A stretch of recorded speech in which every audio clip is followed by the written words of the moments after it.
जब राम द्वारा वन में मारीच का वध होता है और वह लक्ष्मण की पुकार लगाकर सीता को भ्रमित करता है। उस समय बेचैन हो रही सीता माता देवर लक्ष्मण से कहती हैं, अरे लक्ष्मण, वन में आर्त स्वर से पुकार रहे अपने भ्राता को बचाने चल पड़िया हो। तुम्हारी सहायता की अपेक्षा रखने वाले अपने भाई के पास शीघ्रता से जाओ।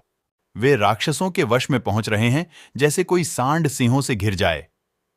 किंतु ऐसा कहे जाने पर भी लक्ष्मण अपने भाई के आदेश को विचारते हुए वहां से नहीं हिले। तब उस स्थल पर लक्ष्मण की उदासीनता से क्षुब्ध हो रही जनक पुत्री ने कहा, अरे सुमित्रा नंदन, तुम तो मित्र के रूप में अपने भाई के शत्रु हो, जो कि तुम इस संकट की अवस्था में भाई के पास नहीं पहुंच रहे हो। तुम मेरी खातिर राम का नाश होते देखना चाहते हो।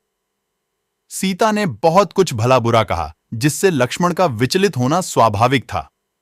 तब न चाहते हुए भी उन्होंने राम के पास चले जाना ही उचित समझा। तब हाथ जोड़े हुए आत्मसंयमी लक्ष्मण ने नतमस्तक हो सीता को प्रणाम किया और उनकी ओर चितिंत दृष्टि से बारंबार देखते हुए वे श्रीराम के पास चले गए।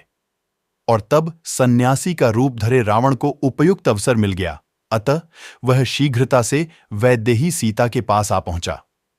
रामचरितमानस के अरण्यकांड के अनुसार सीता हरण के प्रसंग में सीता जी द्वारा लक्ष्मण जी को मर्म वचन कहे जाने पर लक्ष्मण जी उन्हें वन और दिशाओं आदि को सौंपकर वहां से चले जाते हैं।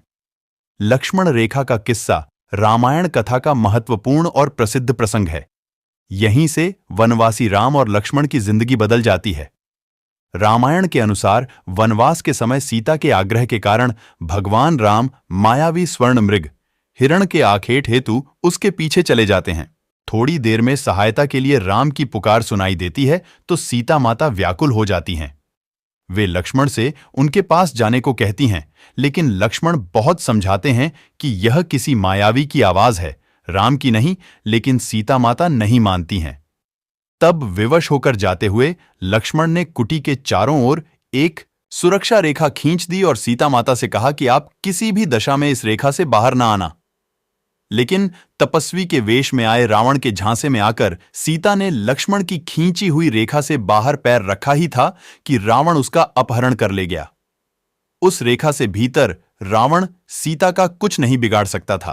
तभी से आज तक लक्ष्मण रेखा नामक उक्ति इस आशय से प्रयुक्त होती है कि किसी भी मामले में निश्चित हद को पार नहीं करना चाहिए, वरना नुकसान उठाना पड़ता है। यह सभी जानते हैं कि सीता माता का हरण इसलिए हुआ क्योंकि उन्होंने लक्ष्मण रेखा को पार किया था। रामायण आधारित टीवी सीरियल या फिल्मों में यह कथा बताई जाती है कि लक्ष्मण ने कुटिया के आसपास एक ऐसी सुरक्षा रेखा खींची थी जिसके अंदर रहकर ही माता सीता सुरक्षित रह सकती थीं, लेकिन माता सीता ने लक्ष्मण की आज्ञा का उल्लंघन किया और रावण ने उनका हरण कर लिया। हालांकि कहते हैं कि इस लक्ष्मण रेखा का जिक्र न तो वाल्मीकि रामायण में है और न ही रामचरितमानस में।